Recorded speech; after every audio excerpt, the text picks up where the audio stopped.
이렇게 노랗게 변한 바나나는 색깔만 변한 것이 아니라 성분에도 변화가 생기게 돼요.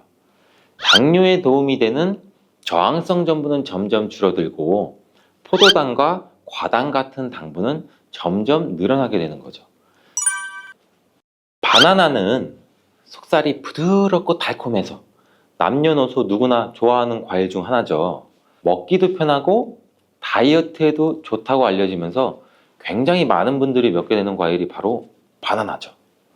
이 바나나도 함께 먹으면 보약이 되는 궁합이 좋은 음식이 있고 또 함께 먹으면 오히려 독이 되는 음식도 있답니다. 오늘 영상을 통해 이 바나나의 효능, 함께 먹으면 안 되는 음식, 함께 먹으면 보약이 되는 음식, 그리고 바나나의 보관 방법까지 바나나에 대한 모든 것을 알아가시기 바랍니다. 바나나가 어떤 상태일 때를 가장 좋아하시나요, 여러분들? 저는 이쁘게 노란색으로 숙성되었을 때 먹는 것을 굉장히 좋아하는데 그 이유는 초록색일 때는 아직 단맛도 조금 덜하고 식감도 약간 서걱서걱하고 약간 맛이 없는 것 같고 근데 또 갈색의 반점이 생기면 왠지 먹기에도 좀 찝찝하고 시간이 더 지나면 상한 것처럼 무르고 이런 생각도 들어서 먹기에 좀 꺼려지는데 근데 초록색 바나나, 노란색 바나나, 갈색 바나나 각각의 영양소가 달라진다는 사실 알고 계시나요? 먼저 초록색 바나나는 덜 익은 바나나는 맞아요. 근데 그렇다고 못 먹는 바나나는 아니에요. 단맛이 약간 적은데 그 대신에 건강에 도움이 되는 성분도 들어있어요. 바로 당뇨 환자에게 도움이 됩니다. 초록색 바나나가 당뇨 환자에 도움이 된다고? 이 초록색 바나나는 소장에서 분해가 되지 않고 대장까지 내려가서 대장의 미생물에 의해 분해되는 이 저항성 전분이란 게 풍부해요. 이 저항성 전분은 이 아밀로스가 많은 탄수화물을 말하는데 이 아밀로스가 포도당으로 분해가 잘 되지 않아서 이 포도당이 소장에서 흡수가 그럼 더 안 되겠죠. 그래서 그 결과 혈당이 급격히 오르는 것도 막아주는 역할을 해요. 이렇게 분해가 잘 되지 않고 남아있는 식이섬유가 많은 저항성 전분이 많은 음식들은 결국에는 우리 장에 유산균의 먹이가 되죠. 그래서 우리 장에 장내 세균총을 건강하게 만들 수가 있고 이로 인해서 또 인슐린 감수성도 풍부하게 해주고 면역력에도 긍정적인 효과를 나타낼 수가 있어요.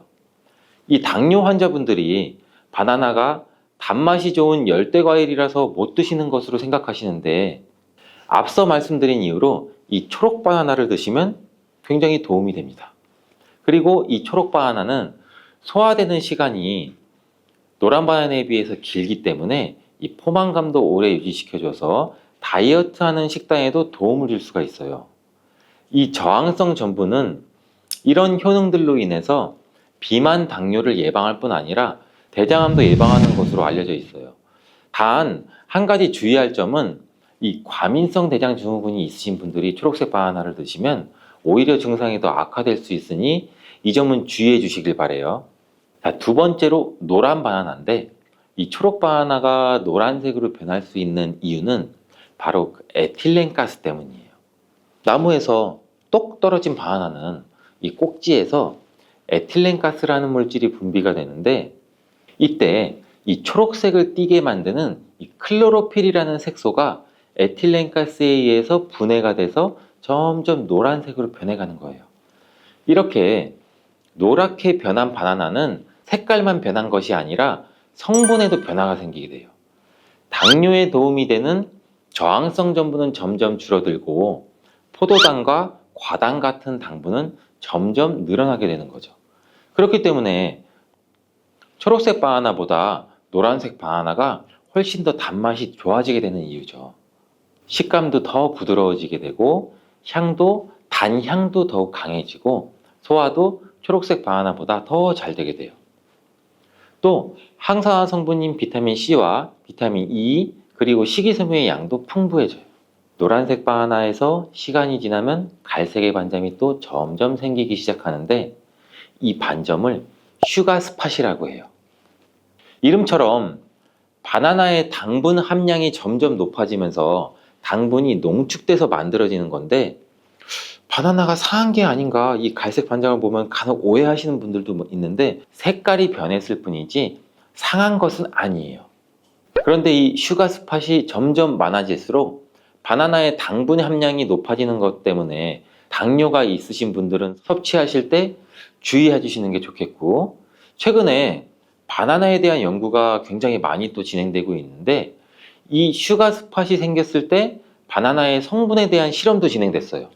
일본 데이쿄 대학 연구에 따르면 이 갈색 반점이 생긴 바나나의 면역 효과는 노란색의 바나나보다 최대 8배 높았으며 종양을 괴사시키는 물질로 알려진 우리 NK 면역세포를 또 활성화도 시켜준다고 해요. 이 NK 면역세포는 바이러스에 감염된 세포나 암세포를 직접 파괴하는 역할도 하고, 이 TNF라는 종양괴사인자를 분비해서 비정상세포의 증식도 억제하고 암세포의 자살도 유도한다고 해요. 이게 무슨 말이냐면, 쉽게 설명드려서 갈색 반점이 생긴 바나나는 면역력도 강하게 만들어주고 암 예방과 치료에도 도움을 줄 수 있다는 결과라고 보이죠. 이 바나나에 함유되어 있는 성분을 살펴보면 흔히 알고 있는 칼슘, 마그네슘, 다양한 미네랄도 풍부하게 함유되어 있잖아요. 또한 우리 몸에 에너지를 공급해주는 탄수화물도 풍부하게 함유하고 있어요.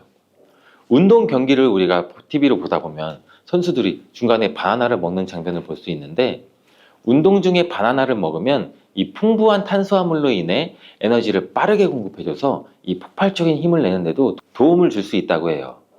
나이가 들면서 점점 몸 안의 호르몬이나 에너지 균형도 깨지고 건강도 점점 안 좋아지게 되는데, 특히 혈관 건강에 문제가 생기는 경우가 굉장히 많이 있어요.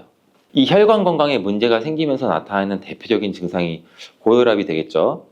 이 때문에 나이가 들면서 혈압도 관리하는 게 굉장히 중요한데, 바나나에 풍부하게 함유된 칼륨은 세포의 삼투압과 수분의 평형을 유지 기능을 수행해서 몸 안에 나트륨을 배출하는 데 굉장히 많은 도움을 줘서 혈압을 조절하는 데도 도움을 준다고도 알려져 있죠. 성인의 하루 칼륨의 권장 섭취량이 남성은 약 한 4,700ml 정도 되고 여성은 3,500ml 정도 되는데, 실제로 섭취하는 칼륨의 양은 남성은 55%, 여성은 75% 정도만 섭취하는 것으로 통계를 통해 확인할 수도 있어요. 칼륨이 체내에서 부족하게 되면 혈압도 오르고 우리 심장에 무리도 줄 수 있으면서 이 근육의 경련도 일어나게 돼요. 또 힘이 빠지는 무기력증 등의 대표적인 증상도 나타날 수가 있죠. 또 바나나 한 개에는 하루 권장 섭취량의 약 15%의 칼륨이 함유되어 있어 우리가 부족한 칼륨을 보충하는데 탁월한 도움도 줄 수 있죠. 또 바나나에는 비타민 B6도 풍부한데, 이 비타민 B6는 피리독신이라고 불리우는데 인체의 기능을 정상적으로 유지하는 데 굉장히 중요한 역할을 하는 수용성 비타민이에요. 이 비타민 B6는 우리 신경 전달 물질을 생산하는데, 특히 행복 호르몬이라고 불리는 세로토닌의 합성에도 굉장히 중요한 역할을 해요. 이 세로토닌은 행복감과 안정감을 느끼게 해주고 우리 몸의 스트레스도 완화시켜주고 또 식욕을 조절해서 체중 감량에도 도움을 주고 수면의 질도 향상시켜 피로회복에도 도움을 주는 성분이에요. 이러한 효능으로 우울증, 불안장애, 불면증, 이렇게 정신질환도 같이 예방되고 치료하는 데에도 활용되는 성분이 세로토닌이에요. 쉽게 말해서 바나나를 섭취하면 행복감을 높일 수 있는데 도움을 줄 수 있다는 거죠. 또 비타민 B6는 우리 몸의 호모시스테인 농도도 조절해줘서 이 심혈관 질환이나 뇌혈관 질환도 예방하고 단백질을 분해해서 몸에 에너지를 공급하는 데도 도움을 줘서 우리 바나나를 먹으면 힘이 나는 거예요. 이렇게 좋은 효능이 있는 바나나도 함께 먹이면 오히려 독이 되는 식품이 있는데, 그 첫 번째가 바로 우유예요. 엥? 우유? 바나나 우유? 이 그렇게 유명한 바나나 우유도 있는데 무슨 말을 하는 건지 이렇게 생각하시는 분들도 있죠. 맞아요. 우유에 풍부한 칼슘은 흡수가 잘 안 돼서 다른 미네랄 성분이 필요한데, 대표적으로 비타민 D와 마그네슘이 칼슘의 흡수를 도와주죠. 바나나의 칼륨과 함께 우리 몸속의 나트륨을 배출해주는 효능도 극대화시켜주기도 하는데, 이 우유에 풍부한 트립토판도 세로토닌의 분비도 도와줘서 바나나와 함께 행복도를 높이는데 탁월한 효능을 발휘하기도 해요. 하지만 이러한 효능도 소화를 잘 시켰을 때 이야기예요. 이 소화력이 좋은 분들한테는 이런 효능을 누릴 수 있지만 나이가 들면 들수록 소화가 잘 안 되시는 분들이 바나나와 우유를 함께 드시게 되면 이 불용성인 바나나가 위 속에 오래 남아있게 되고 바나나의 유기산과 당분이 우유의 풍부한 단백질, 칼슘과 결합해서 소화가 더 어려워지게 된다고 해요. 바나나가 우유의 결합물이 위와 장에서 과발효가 일어나고 소화기관에 무리가 주게 된다는 얘기죠. 이렇게 되면 위염이나 식도염 등 다양한 질환이 나타날 수 있고 계속되면 만성질환이 나타날 수도 있고 위 건강이 안 좋으신 분들이나 위가 약하신 분들, 소화가 잘 안 되시는 분들은 주의해서 드시라고 말씀을 드리는 거예요. 그렇다면 장 건강에 도움을 주는 바나나와 함께 먹으면 좋은 음식은 없을까요? 있습니다. 바로 오트밀이에요. 바나나에 함유한 섬유질은 대부분 불용성이기 때문에 이 장내 이물질을 흡착해서 변의 부피를 크게 하는 데는 도움을 줄 수 있어요. 이 때문에 바나나를 지속적으로 먹으면 좀 과하게 먹으면 변비에 걸리기도 하죠. 이를 방지하려면 수용성 섬유질이 필요한데 오트밀에는 이 수용성 섬유질이 50% 이상이나 함유되어 있어서 바나나와 오트밀을 함께 섭취하게 되면 섬유질의 균형이 잘 맞아서 변을 무르게 해서 배변도 원활하게 해주고 장 건강에도 도움을 줄 수 있답니다. 또한 이 콜레스테롤의 배출도 도와줘서 혈관 내의 나쁜 콜레스테롤의 수치도 낮추는 데에도 도움을 줄 수가 있고요. 바나나와 함께 독이 되는 음식 두 번째는 바로 고구마예요. 고구마는 바나나와 함께 다이어트에 도움이 되는 음식으로 함께 섭취하는 경우가 종종 있는데 이 고구마와 바나나는 복합 탄수화물이 풍부해서 포만감을 길게 유지해줘서 다이어트에 물론 도움이 될 수 있어요. 하지만 한 가지 문제가 있는데 바나나와 고구마 둘 다 칼륨 함량이 높다는 거예요. 칼륨은 과다하게 섭취하게 되면 우리 몸에 고칼륨 혈증을 일으킬 수도 있고 이로 인해서 무력감이나 피로감, 메스꺼움, 구토, 호흡곤란 이런 증상도 올 수가 있으며 심한 경우 저혈압이나 부정맥, 근육마비나 심장마비 이런 심각한 부작용도 나타날 수가 있는데 소량 섭취하면 큰 문제가 되지 않지만 과량 섭취 시 신장이 약하신 분들 또 몸에서 칼륨 배출이 원활하지 않기 때문에 고구마와 바나나를 지속적으로 과다하게 함께 드시게 되면 신장도 망가뜨릴 수가 있어서 이런 점을 주의하면 좋다고 말씀드리는 거예요.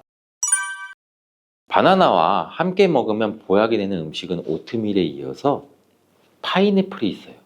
이 바나나와 파인애플에는 브로멜라인이라는 효소가 풍부한데 이 효소는 운동 후에 생기는 근육의 염증을 빠르게 회복시키고 또한 근육의 피로 회복에도 도움을 주는 것으로 알려져 있어요. 또한 바나나와 파인애플을 함께 드시게 되면 단백질 분해를 극대화해서 소화도 돕고 소화기 질환에도 예방하는 효과를 가져요. 바나나와 함께 먹으면 보약이 되는 음식 이 세 번째는 바로 카카오예요.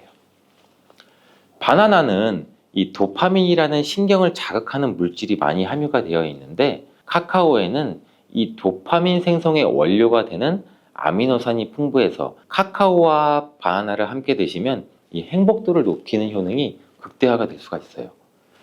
카카오에는 폴리페놀과 이 플라보노이드 등의 항산화 물질이 풍부해서 우리 몸의 활성산소도 제거해주고 세포의 노화도 방지해줘요.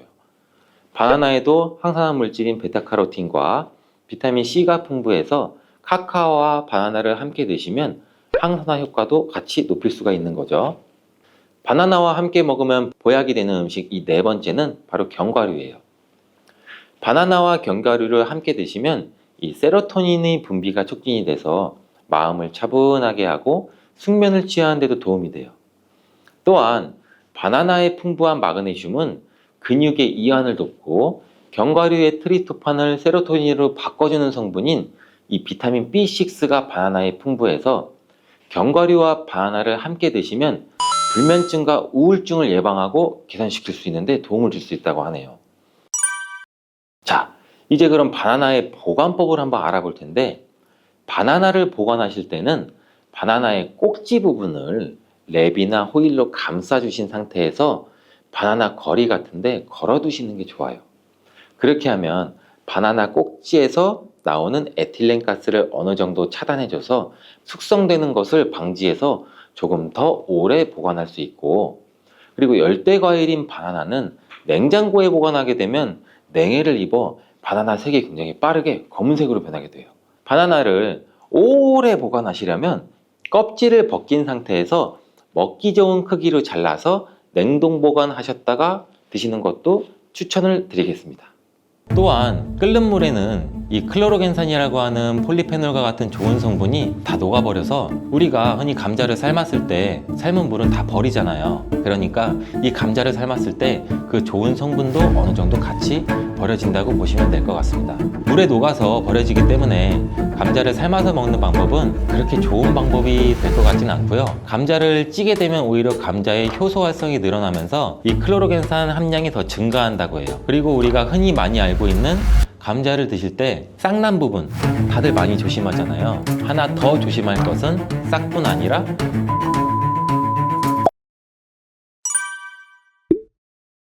삶아 먹고 데쳐 먹고 쪄 먹고 볶아 먹고 전으로 부쳐 먹고 정말 다양하게 먹는 채소가 바로 감자인데요. 건강에 좋은 감자도 잘 알고 드셔야겠죠. 먼저 감자를 드실 때 어떤 거와 함께 먹으면 안 되고 주의해야 될 점은 무엇이 있을까요? 감자는 바나나와 함께 드시면 안 됩니다. 그 이유를 한번 알아볼까요? 바나나는 칼륨과 다양한 영양 성분 그리고 식이섬유가 풍부해 에너지 공급과 다이어트에 좋기를 소문났는데요. 감자와 절대 함께 먹으면 안 된다니 정말 생각도 못하지 않았나요?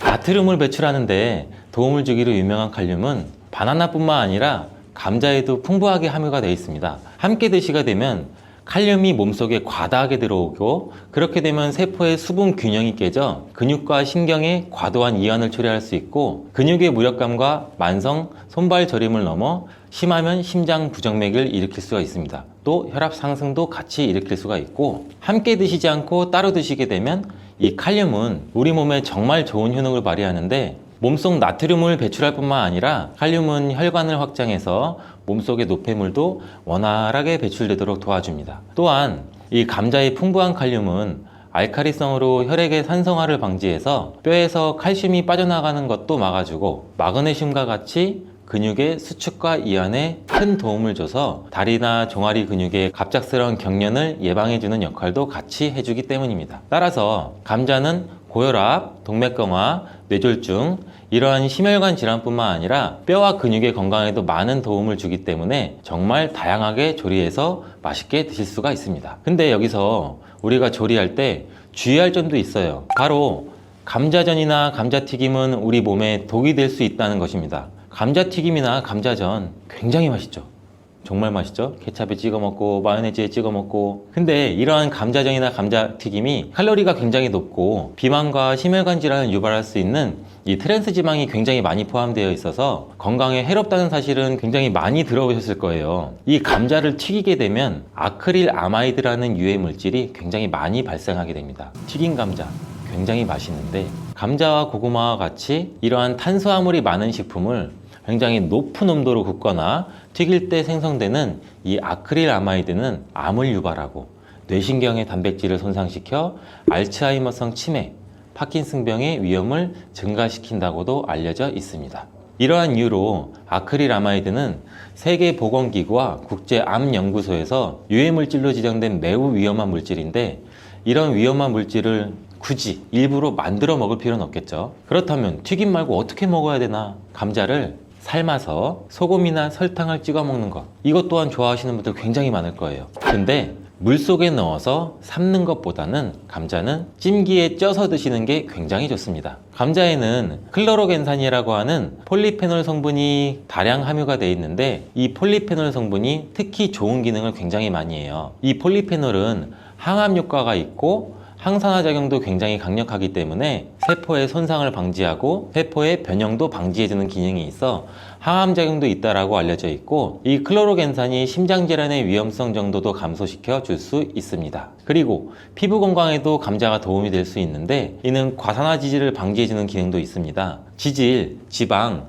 기름이 과산화되는 것을 방지하기 때문에 특히 피부주름, 피부 노화, 여러분들 굉장히 많이 심각하게 생각하시고 계시잖아요. 우리 주름만 없어도 피부가 노화가 안 돼도 이 탱탱한 살도 유지할 수 있을 텐데, 이거를 막아주는데 감자의 클로로겐산이 굉장히 많은 도움이 될 수가 있습니다. 그리고 다이어트에도 도움이 될 수가 있는데, 이 체지방을 분해해주는 효과도 있습니다. 이 클로로겐산이 지방을 분해하기 때문에 비만 방지와 다이어트에 도움이 될 수가 있고, 또한 혈당 관리에도 도움이 될 수가 있습니다. 혈당이 급격하게 올라가는 것을 이 클로로겐산이 막아주는 기능이 있기 때문에 당뇨 예방과 혈당 관리에도 도움이 될 수가 있습니다. 근데 이 클로로겐산이 감자의 속살에 있는 게 아니고 감자의 껍질에 많이 들어가 있는데요. 이 감자 껍질 1g당 클로로겐산이 1mg이 들어가 있습니다. 따라서 우리가 감자를 드실 때 감자 껍질을 잘 닦아서 감자 껍질도 같이 함께 드시는 게 더욱 좋습니다. 감자를 조리할 때 클로로겐산의 함량이 변화가 될 수도 있는데, 이는 생감자 껍질 1g에 아까 클로로겐산 1mg이 들어가 있다고 제가 말씀드렸죠. 이게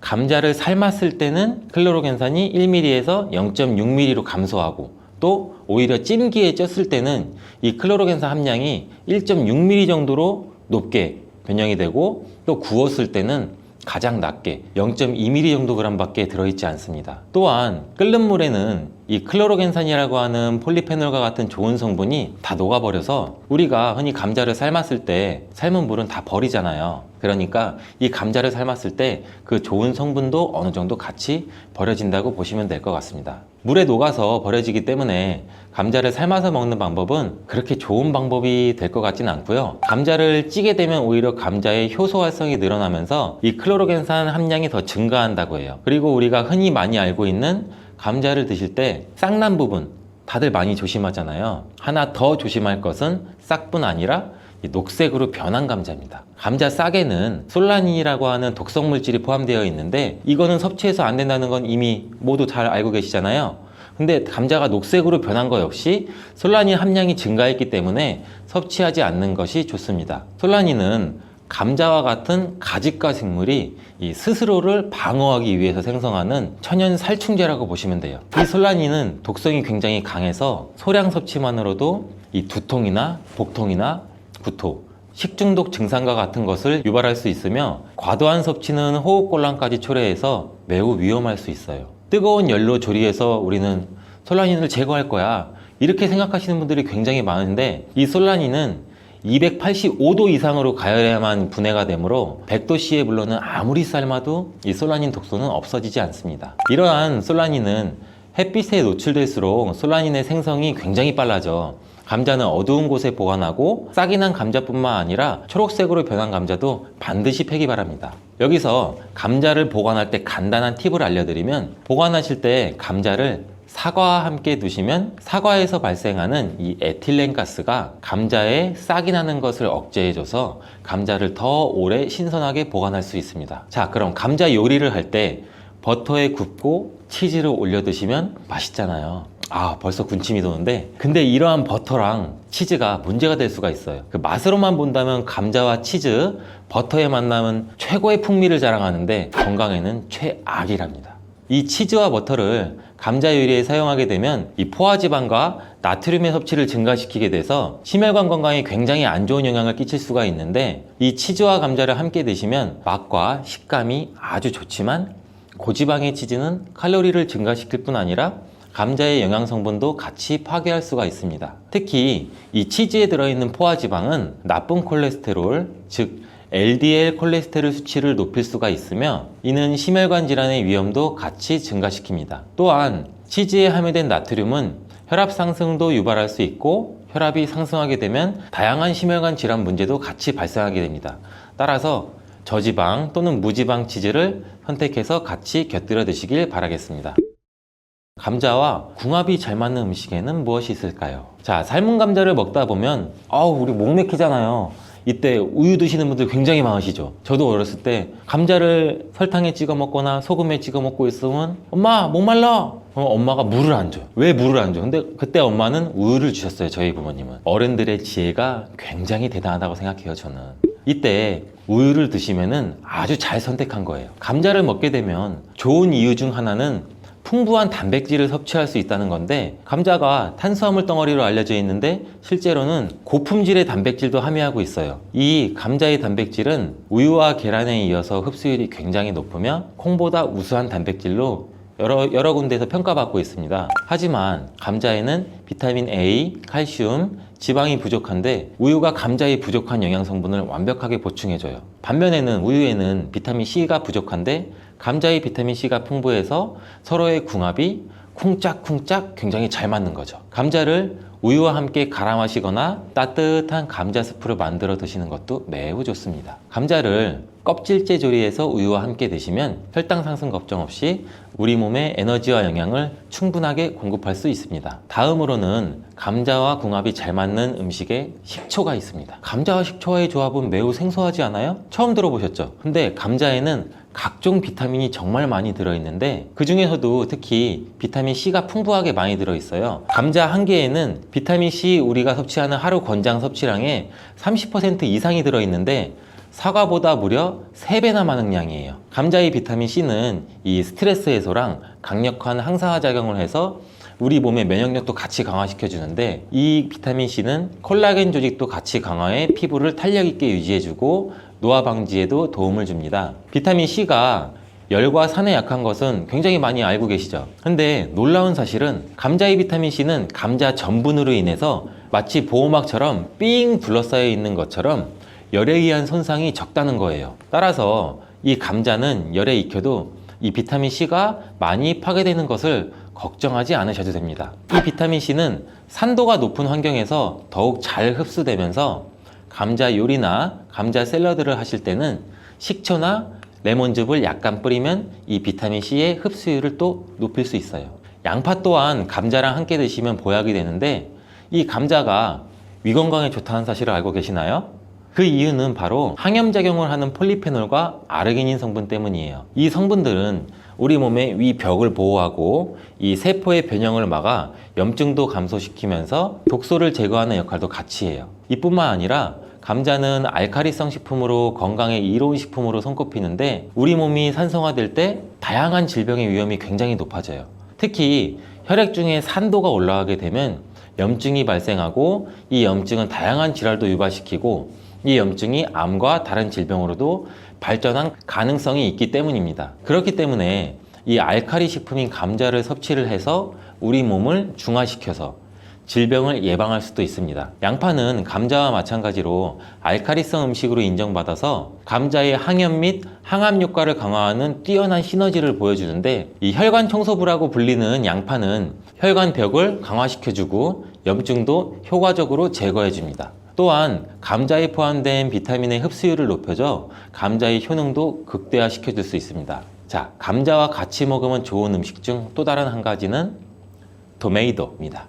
이 토마토가 건강에 이로운 슈퍼푸드라는 사실은 여러분들 누구나 다 알고 계시잖아요. 이런 토마토는 감자와 함께 드시면 정말 보약과 같은 효능을 발휘하게 되는데요.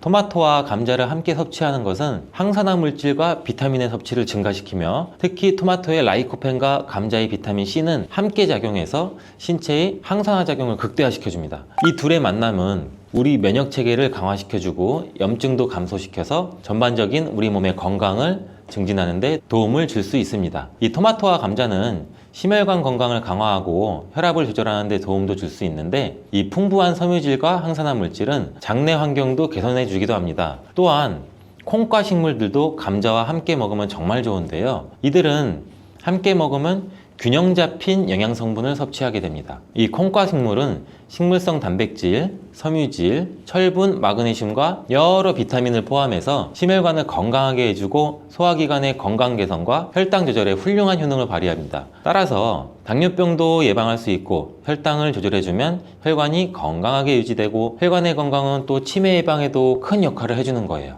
콩과 식물과 감자를 함께 섭취하는 것은 이 단백질과 필수 미네랄의 훌륭한 조합을 만들어주기도 해요. 포만감을 유지시켜주고 장기적인 에너지 공급도 지원하고, 감자의 복합 탄수화물과 잘 어울려 식후에 급격한 혈당 상승도 억제해줍니다. 오늘은 감자에 대해서 알아봤는데요. 오늘 저녁 반찬은 감자를 곁들여 먹는 것이 어떨까요? 칼륨은 우리 몸에 꼭 필요한 영양소 아니야? 라고 생각하시는 분 있으시죠? 맞아요. 칼륨은 우리 몸에서 중요한 전해질 중에 하나예요. 심장, 근육, 신경 이러한 기능에 중요한 역할을 하는데 신장 기능이 저하되면 칼륨을 제대로 배설하지 못하고 우리 몸에 쌓이게 돼요. 이로 인해서 고칼륨혈증이 발생할 수 있고 신장 질환이 있으신 분들한테는 이 고칼륨혈증은 매우 위험한 상태예요. 신장이 정상적으로 작동할 때는 칼륨 농도를 유지시켜서 정상 범위로 유지를 하는데 신장 기능이 저하되면 칼륨을 충분히 배설하지 못해요. 그래서 혈액 내 칼륨 농도가 많아지게 되고 이게 과도하게 축적돼서 문제가 될 수 있어요. 칼륨이 많은 바나나, 감자, 토마토, 신장에 부담을 줄 수 있는 식품들은 적당히 섭취하는 게 좋습니다. 세 번째, 가공식품과 인스턴트 식품이에요. 가공식품은 일반적으로 또 염분이 많이 포함되어 있어요. 신장질환 환자는 나트륨 배설 기능이 저하되기 때문에 체내에 나트륨이 쌓이게 되고 나트륨이 체내에 과도하게 축적되면 우리 몸에 수분이 증가돼요. 이로 인해서 부종과 혈압까지 발생할 수가 있겠죠. 또한 과도한 나트륨은 부종이나 심장질환 같은 경우도 유발할 수가 있고 고혈압은 신장 기능을 악화시킬 수가 있어요.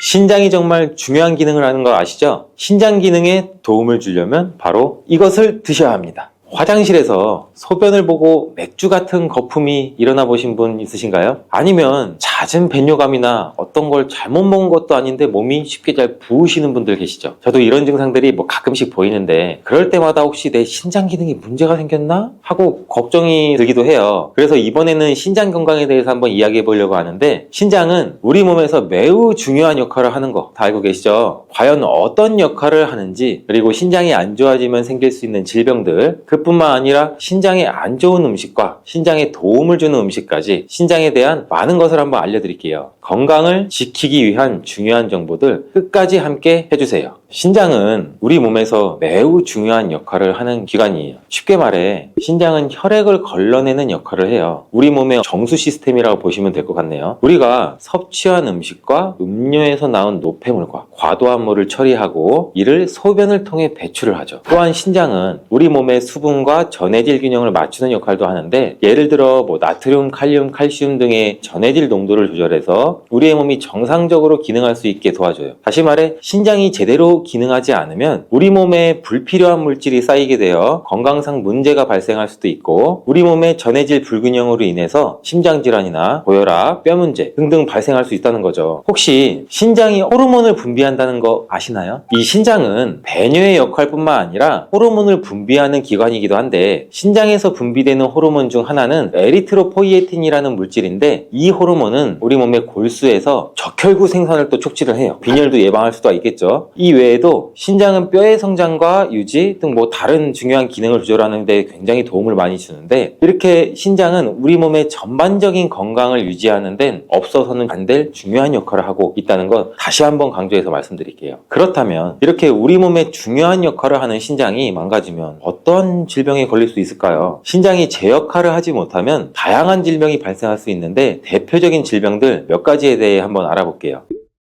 신장이 망가지면 걸리는 질환 첫 번째는 신부전입니다. 신부전이라는 단어 익숙하신 분도 계시고 생소하신 분도 있으실 텐데 신부전은 쉽게 말해서 신장이 더 이상 제 역할을 잘 못하는 거죠. 체내 노폐물과 우리 몸의 수분을 잘 배출하지 못하는 상태라고 말씀드리면 되겠네요. 이 신부전은 급성으로 발생할 수도 있고 만성적으로도 진행이 될 수 있는데 급성 신부전은 원인에 따라 치료가 가능하다고 하는데 만성 신부전은 신장이 점차 기능을 잃어가기 때문에 결국에는 투석이나 신장 이식을 해야만 하는 상황까지 올 수 있다고 해요. 신장이 망가지면 걸리는 질환 두 번째, 신장 결석이에요. 이 신장 결석은 신장에서 형성된 단단한 결석이 배뇨에 방해가 돼서 통증을 유발시키는 질환이에요. 신장 결석은 우리 소변이 농축될 때, 즉 우리 몸에 수분이 부족하거나 염분이 과도하게 많을 때 발생할 수가 있는데 결석이 신장에서 배출되지 않으면 통증이나 혈뇨를 유발할 수 있고 큰 결석은 수술적 제거가 필요할 수가 있겠죠. 신장 결석이 생기게 되면 심한 옆구리 통증이 있을 수가 있고 혈뇨가 나올 수도 있고 배뇨할 때 통증 심하면 구토나 고열까지 생길 수가 있는데 혹시 만약에 신장 결석이 생기게 됐을 때 미세한 결석은 물을 자주 드시고 많이 드시면은 자연적으로 소변을 보면서 배출이 될 수 있지만 큰 결석은 충격파 쇠석술이나 수술적 제거가 필요하기도 한다고 해요. 세 번째는 만성 신장 질환입니다. 이 만성신장 질환은 신장 기능이 서서히 저하되는 질환으로 고혈압이나 당뇨병, 심혈관 질환 등과 같은 원인으로 작용할 수 있는 무서운 질환인데, 만성신장 질환은 초기에는 별다른 증상이 나타나지는 않아요. 신장이 점차 기능을 잃어가게 되면 우리 몸에 노폐물을 배출을 못하니 독소가 쌓이겠죠. 부종이나 피로감 등 여러 증상이 나타날 수가 있어요. 만약 적절한 때에 치료를 받지 않으면 만성신장 질환은 이제 신부전까지도 이어질 수가 있고, 결국에 수석이나 신장 이식까지도 필요할 수 있다는 것 기억해 두시면 좋을 것 같습니다. 이러한 신장 질환이 더 진행되면 신장은 더 이상 우리 몸의 독소를 효과적으로 제거하지 못하고, 이로 인해서 혈액에 노폐물이 쌓이게 되는데, 이러한 독소가 혈액을 통해서 다른 장기나 시스템에 영향을 미치겠죠. 심장, 뇌, 혈관 여러 기관에 부담을 줄 수도 있겠죠. 그래서 심각한 합병증까지도 초래할 수가 있죠. 그런 신장 건강 꼭 챙기셔야겠죠. 몸이 찌뿌둥하거나 아무 이유 없이 몸이 부었을 때, 혹은 거품이 많은 소변을 봤을 때, 저는 내 신장이 괜찮은가 하고 걱정이 든다고 아까도 말씀드렸잖아요. 혹시 나의 신장은 건강한 건지, 아니면 질환이 생겼는지 알아볼 수 있는 방법이 있을까요? 물론 병원에 가서 신장 검사를 하는 것이 제일 정확하겠지만, 신장이 망가지면 우리 몸에서 다양한 증상이 또 나타나는데, 어떤 증상이 나타날 수 있는지 알아볼게요.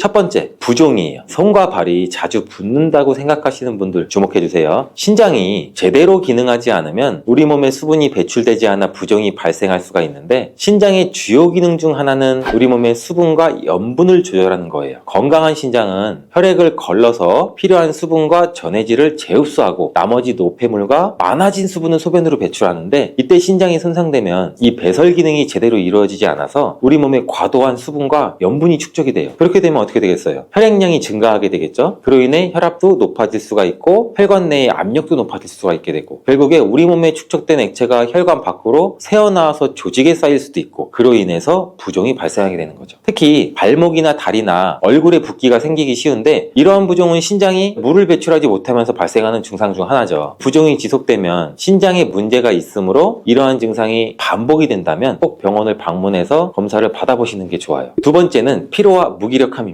신장이 기능을 저하시킬 때 노폐물과 과도한 수분이 우리 몸에 쌓이게 된다고 했잖아요. 그로 인해 몸이 점점 피곤해지고 무기력해질 수 있어요. 신장이 분비하는 에리스로포이에틴이라는 호르몬이 부족해지기 때문인데, 적혈구 생성이 줄어들어서 빈혈도 발생할 수 있고, 빈혈이 생기면 더욱 피곤하고 무기력해질 수도 있고, 세 번째는 소변 변화예요. 신장이 망가질 경우 소변의 양이나 색깔이 변할 수가 있는데, 소변량이 급격히 줄어든다거나 반대로 소변량이 과도하게 많아진다면 신장에 문제가 있는 거를 의심도 해봐야 돼요. 또한 소변에 거품이 많이 생기거나 원래의 밝은 노란빛이 아닌 붉거나 갈색을 띠는 경우에도 신장 기능 저하가 의심이 되므로 꼭 병원에서 적절한 검사를 하는 것이 필요해요. 네 번째는 피부의 가려움증이에요. 신장이 제대로 기능하지 않으면 우리 몸에 독소가 축적돼서 피부 가려움까지도 생길 수가 있어요. 건강한 신장은 혈액을 필터링해서 노폐물, 요소, 크로아틴과 같은 독소를 제거하고 소변으로 배출하는데, 신장이 필터 기능을 제대로 하지 못하면 이들 노폐물이 혈액 속에 축적이 되는 거죠. 이러한 혈액 속에 쌓인 독소와 노폐물이 피부로 이동하면서 가려움증까지 유발할 수 있습니다. 이러한 증상은 신장성 가려움증이라고 하는데, 신장 기능이 저하되었을 때 흔히 발생하기도 해요. 신장이 손상되면 인산염과 같은 화학 물질이 혈액에 축적될 수가 있어요. 이러한 물질이 오히려 피부에 자극을 줘서 가려움증까지 일으킬 수 있습니다. 또한 신장 질환에 의해서 우리 몸에 독소가 축적되면 히스타민이라는 화학 물질이 과도하게 분비가 되는데, 히스타민은 신장이 손상된 사람들한테 가려움증도 유발할 수가 있어요. 신장은 한번 나빠지게 되면 예전처럼 회복하기는 매우 어렵다고 하는 말 혹시 들어보셨나요? 그래서 신장이 안 좋으신 분들은 먹는 것도 가려 드시는 게 좋아요. 신장에 좋은 음식 찾아 먹는 것도 중요한데, 신장이 안 좋은 음식을 자제하는 것 또한 매우 중요해요. 그렇다면 우리의 소중한 신장을 망가뜨리게 하는 음식들은 뭐가 있을까요? 신장을 망가지게 하는 대표적인 음식 4가지 정도 소개해 드릴게요.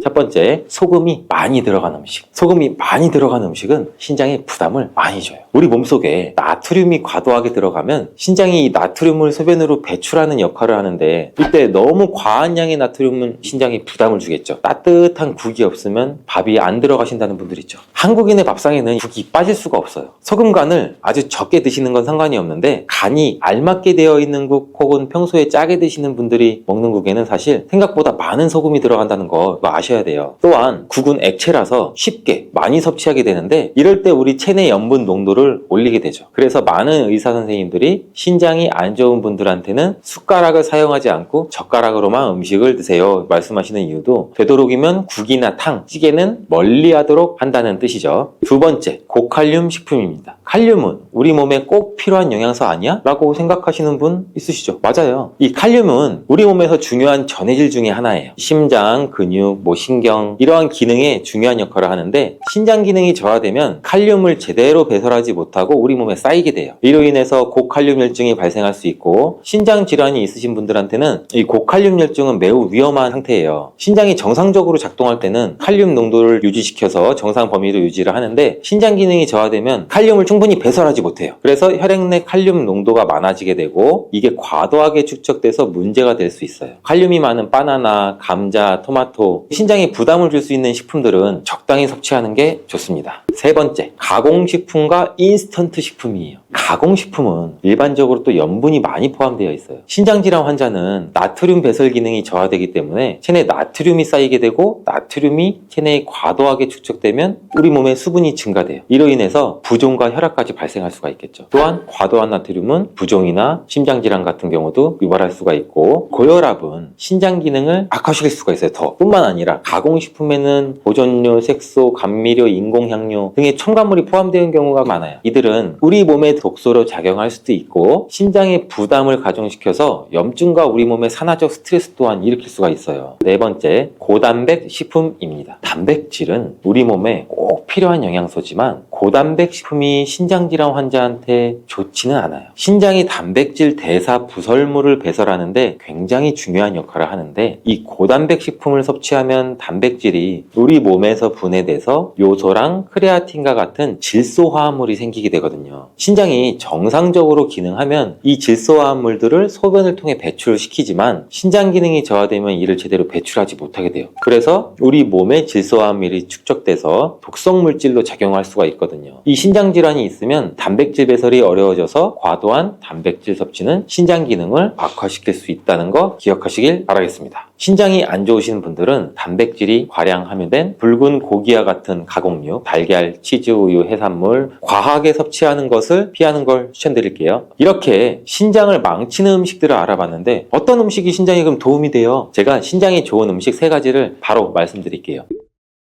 첫 번째, 오이입니다. 오이가 신장에 도움을 준다니 참 의외죠. 이 오이는 수분이 풍부해요. 그리고 칼륨은 낮아요. 이런 특성 때문에 신장에 부담을 주지 않으면서도 우리 몸의 수분 균형을 맞추는 데 도움이 돼요. 오이의 약 95% 정도는 수분인 거 아세요? 이로 인해서 이 오이는 우리 몸에 수분을 공급하고 배뇨를 촉진하는 역할을 하는데 이 우리 몸의 수분을 충분히 유지하면 신장이 노폐물을 효과적으로 배출하고 신장에 쌓인 불필요한 물질을 제거할 수 있어서 신장 건강에도 매우 유익하다고 해요. 또 이 오이는 항염증 성분을 가지고 있어 염증을 완화하고 신장에 가해지는 염증성 압박을 줄이는 데도 도움을 줘요. 신장질환에서 염증은 주요 문제 중에 하나라서 이를 예방하거나 감소시키는 데 오이가 굉장히 큰 도움을 주는 거죠. 그리고 오이는 저칼로리 식품이어서 체중 관리에도 탁월한데 오이의 낮은 나트륨 함량으로 신장이 과도한 염분을 처리하는 데 도움이 되죠. 즉 신장을 조금 쉴 수 있게 만들어주는 거죠. 두 번째는 당근이에요. 당근은 비타민 A가 풍부해서 신장을 건강하게 하는데 도움을 주는 음식이에요. 당근에는 비타민 A의 전구체인 베타카로틴이라는 게 풍부한데 우리 몸의 세포가 손상되는 것도 방지하고 신장 기능을 유지하는 데도 중요한 역할을 해요. 그래서 이 베타카로틴이 우리 몸의 세포를 손상시키는 자유라디칼이라는 물질을 중화시켜서 세포 손상도 막아주고 염증을 줄이는 데도 도움을 줘서 신장질환 예방에도 좋은 영향을 줄 수가 있어요. 세 번째는 양배추예요. 양배추는 칼륨 함량이 비교적 낮은 채소로 신장이 약한 사람들한테 좋은 식품인데 신장이 제대로 기능하지 않으면 칼륨이 체내에 축적될 수 있는데 칼륨이 계속해서 몸에 쌓이면 심각한 합병증이나 염증을 일으킬 수 있다고 했잖아요. 이럴 때 양배추처럼 칼륨이 비교적 적게 함유된 식품은 신장에 부담을 덜어주고 쉬게 만들어주고 신장 기능을 유지하는 데도 큰 효능을 발휘하죠. 또한 이 양배추는 비타민 C, E, 플라보노이드, 폴리페놀 좋은 성분들이 굉장히 많죠. 또 항산화 성분도 풍부하고 이러한 항산화 물질은 신장을 포함한 세포를 보호하고 유해한 활성산 활성산소에 의한 손상도 방지하는 데 굉장히 중요한 역할을 하죠. 신장에 자유라디칼로 인한 손상이 축적되면 신장 기능이 저하될 수 있기 때문에 항산화 성분이 풍부한 양배추도 신장 질환에 예방적인 효과를 줄 수 있습니다.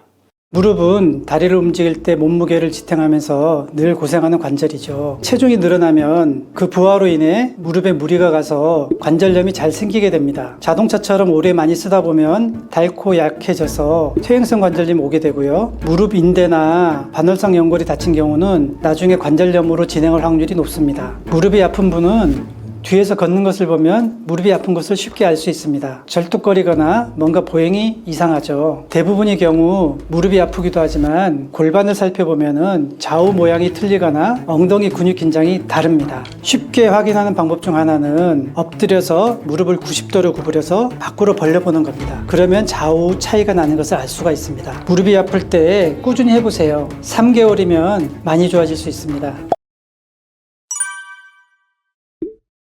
무릎이 아플 때 무릎만 보지 말고 이것을 확인해야 합니다. 이것 때문에 무릎이 낫지 않고 고생할 수 있어요. 무릎이 아파 몇 년째 고생하시는 분들은 관절에 좋다는 식품도 꾸준히 드시고 치료기기 한두 개는 집에 두고 쓰고 계시는 경우가 많습니다. 다들 인터넷 검색해서 관절 잘한다는 병원 찾아서 치료를 받아보셨을 겁니다. 치료 후존돼서 건강한 일상을 찾는 분도 계시지만 여전히 계속 아파서 고생하시는 경우도 있죠. 최선을 다해서 노력하는데 통증이 지속된다면 계속 이렇게 살아야 하나, 결국 수술해야 하나 걱정이 되기 마련입니다. 왜 낫지 않고 고생하는 걸까요? 먼저 무릎이 왜 아픈지 알아보겠습니다. 무릎은 다리를 움직일 때 몸무게를 지탱하면서 늘 고생하는 관절이죠. 체중이 늘어나면 그 부하로 인해 무릎에 무리가 가서 관절염이 잘 생기게 됩니다. 자동차처럼 오래 많이 쓰다 보면 닳고 약해져서 퇴행성 관절염이 오게 되고요. 무릎 인대나 반월상 연골이 다친 경우는 나중에 관절염으로 진행할 확률이 높습니다. 무릎은 무릎만의 문제가 아니고 우리 몸의 일부로 봐야 합니다. 고혈압, 고지혈, 당뇨병 등 성인병을 앓고 있을 때 관절염이 잘 생깁니다. 나쁜 식습관, 수면 부족, 운동 부족, 스트레스 등 건강하지 못한 생활 습관의 문제로 우리 몸에 만성염증을 일으키고 관절염과 여러 만성질환이 생기게 됩니다. 관절염도 관절에 국한된 병이 아니라 전신성 염증성 질환이라는 시각으로 볼 필요가 있습니다. 관절이 낫기 위해서는 만성염증을 일으키는 생활 습관의 개선이 중요하고 특히 나쁜 식습관을 개선해야 합니다. 가공식품에는 설탕과 포화지방이 너무 많아서 염증을 야기하고 장내 불균형을 만드니 더욱 조심해야 합니다. 몸이 건강해질 때 무릎이 좋아질 수 있겠죠. 무릎이 아픈 분은 뒤에서 걷는 것을 보면 무릎이 아픈 것을 쉽게 알 수 있습니다. 절뚝거리거나 뭔가 보행이 이상하죠. 대부분의 경우 무릎이 아프기도 하지만 골반을 살펴보면 좌우 모양이 틀리거나 엉덩이 근육 긴장이 다릅니다. 쉽게 확인하는 방법 중 하나는 엎드려서 무릎을 90도로 구부려서 밖으로 벌려보는 겁니다. 그러면 좌우 차이가 나는 것을 알 수가 있습니다. 누구나 좌우가 똑같을 수는 없지만 많이 아프고 골반의 차이가 심하다면 치료가 필요합니다. 평소에 다리 스트레칭과 마사지를 자주 해서 골반이 틀어지거나 굳지 않게 풀어주는 것이 좋습니다. 많이 아프다면 한의원에서 틀어진 골반을 교정하는 추나요법 치료를 받아보시기 바랍니다. 우리가 보통 허리 디스크가 있으면 이 다리로 방사통이 생길 수 있다는 것을 다들 알고 계실 겁니다. 그런데 이 무릎도 허리 문제로 아플 수 있다는 것을 알고 계신가요? 허리 문제로 인해 허벅지 앞쪽과 무릎에 통증이 발생하기도 하는데요. 원래 허리가 안 좋아서 고생하다가 무릎까지 아픈 경우는 쉽게 알 수 있지만 평소 허리는 괜찮았는데 무릎이 아프다면 허리의 문제라고는 생각하지 못합니다. 2, 3, 4번 요추에서 무릎까지 내려가는 신경이 있는데 허리에서 막히거나 또는 중간 어딘가에 근육에 눌리면 무릎이 아플 수 있습니다. 환자분이 직접 알기는 쉽지 않고요. 숙련된 의사 선생님의 진찰이 필요하니 계속 아프고 고생한다면 진료를 받아보시기 바랍니다. 우리 잘못된 자세는 지속적으로 무릎에 부담을 줘서 손상과 통증을 일으키기 쉽습니다. 딱 한 가지만 기억하세요. 무릎은 구부리고 비틀수록 하중이 많이 걸려서 안 좋습니다. 쪼그려 앉기, 바닥에 양반 다리로 오래 앉기, 무릎 꿇고 앉기. 공통점이 뭔가요? 무릎을 많이 구부리고 압박받는 자세죠. 바닥에서 오래 앉아 고스톱을 치고 나서 일어날 때 무릎과 허리가 아파서 고생하신 경험이 있으시죠? 구부려서 부하를 받게 되면 이 관절이 압박받고 혈류순환도 저하되고 지속되면 관절 손상이 일어나기 쉽습니다. 그리고 이 무릎이 아프면 먼저 계단에서 불편함이 먼저 나타납니다. 계단을 오르내릴 때 체중의 2~3배의 부하가 걸리므로 아픈 분은 삼가는 것이 좋습니다.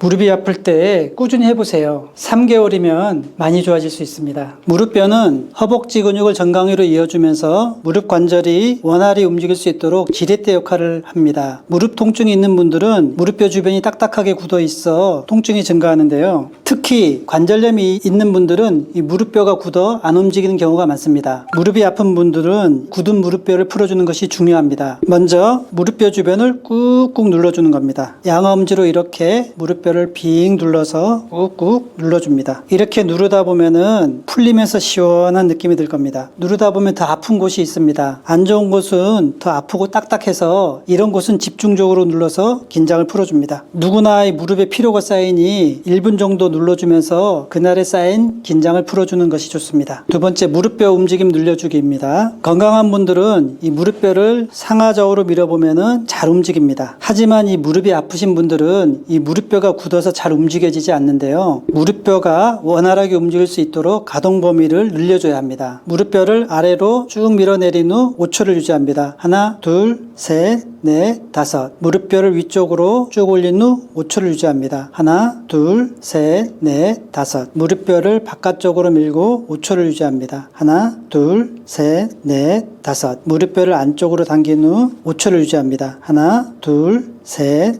넷, 다섯. 이렇게 꾸준히 하다 보면 굳어 안 움직이던 무릎뼈가 조금씩 움직임이 좋아지게 될 것입니다. 손가락으로 무릎뼈를 움켜쥐어서 시계 방향으로 또 반대로 회전시키면서 무릎뼈 주변을 풀어줍니다. 무릎이 아프신 분들은 꼭 따라 하셔서 무릎뼈를 부드럽게 해주시기 바랍니다. 무릎이 아플 때는 관절뿐만 아니라 허벅지 근육도 같이 살펴봐야 합니다. 허벅지 근육을 이렇게 만져보면은 굳은 띠 같은 게 있습니다. 이것을 풀어주는 것이 무릎 통증을 없애는데 중요합니다. 평소에는 이 무릎만 아프지만 실제로 눌러보면 허벅지에 숨어있는 통증들이 많다는 것을 아시게 될 겁니다. 먼저 이렇게 손바닥으로 무릎과 허벅지를 가볍게 두드려 줍니다. 힘이 없는 분들은 주먹을 이렇게 가볍게 말아주고 두들겨줘도 됩니다. 보통 이렇게 두드리다 보면은 이런 아픈 부위로 이 혈액순환이 좋아지면서 회복도 빨라집니다. 이 허벅지 중간 부위쯤에 경결대 같은 게 많이 생기는데요. 집중적으로 이렇게 두드려 줍니다.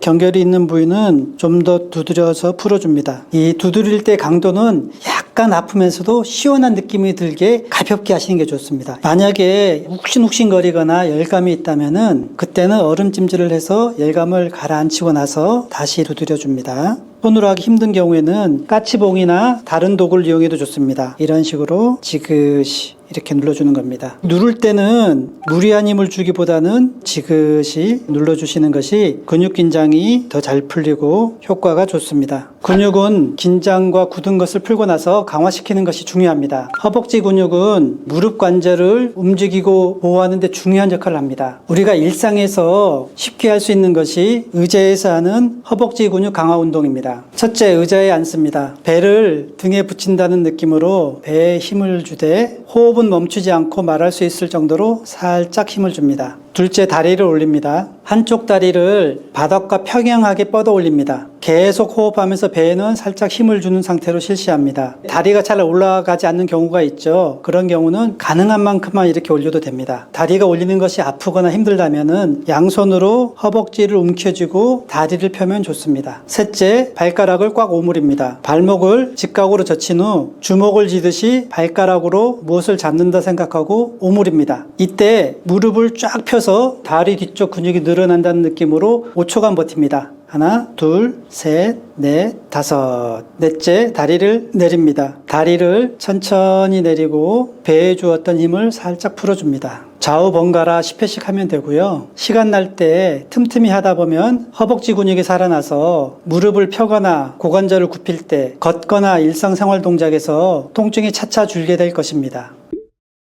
건강한 음식은 염증을 줄이고 관절의 기능을 향상시키는 데 도움을 줄 수 있습니다. 관절염에 좋은 음식을 소개하겠습니다. 꾸준히 섭취하면 관절 건강을 지키는 데 도움이 될 것입니다. 오메가3는 혈관을 깨끗하게 하고 콜레스테롤을 낮추는 작용이 있어 혈관 건강에도 좋지만 또한 염증을 줄여주는 데 도움을 준다는 연구 결과가 있는데요. 연어, 고등어 등의 생선에 많이 들어있습니다. 다만 등푸른 생선에는 퓨린이 많이 들어있어 통풍 환자는 피하는 것이 좋습니다. 아몬드, 호두 같은 견과류와 염증과 들기름에도 많이 들어 있습니다. 황성분이 많은 음식은 염증을 없애는 데 효과가 좋은데요. 특히 간 해독 기능을 활성화하기 때문에 만성 염증을 다스리는 데 도움이 됩니다. 마늘, 파, 양파, 부추와 배추, 양배추, 무 같은 채소에 많이 들어 있습니다. 마늘, 파 같은 것은 급성 염증이 있거나 식도염, 위염 등 소화기계 염증이 심한 경우는 자극이 되니 조심하는 것이 좋고요. 또한 한의학적으로 열성식품에 속하기 때문에 열이 많은 체질에는 과잉 섭취할 때 피부 트러블이 생길 수도 있습니다. 관절이 퇴행이 심해질수록 무너진 건물을 복귀 위한 재료가 필요하죠. 콜라겐이라고 하는 교질은 뼈와 관절, 인대를 구성하는 핵심 성분인데요. 관절을 튼튼하게 유지하고 관절염을 예방하고 치유하기 위해서는 콜라겐이 많이 함유된 음식을 먹는 것이 좋습니다. 멸치처럼 뼈채 먹는 생선은 온전한 영양, 특히 칼슘뿐만 아니라 콜라겐을 섭취하는 데 좋습니다. 곰탕, 도가니탕, 돼지족발, 닭발도 좋은데요. 다만 드실 때 동물성 지방은 관절염을 악화시킬 수 있어 잘 제거하고 드시는 것이 좋습니다. 아울러 치즈, 멸치, 계란, 건미역 등 칼슘이 풍부한 음식을 같이 드시는 것이 좋은데요. 함께 드시면 콜라겐도 섭취하고 칼슘 섭취로 뼈 건강에 도움이 됩니다. 모든 것은 기본이 중요하죠. 균형 잡힌 식단으로 골고루 영양을 섭취하는 것을 잊지 말아야 합니다. 또한 어디에 좋다고 그것을 과식하고 장기간 복용하는 것은 효과를 보기 어렵습니다. 인체는 필요한 만큼 흡수하고 나머지는 몸속에서 노폐물이 돼서 배출하니 넘치지 않게 약간은 모자란 듯하게 드시는 것을 추천드립니다.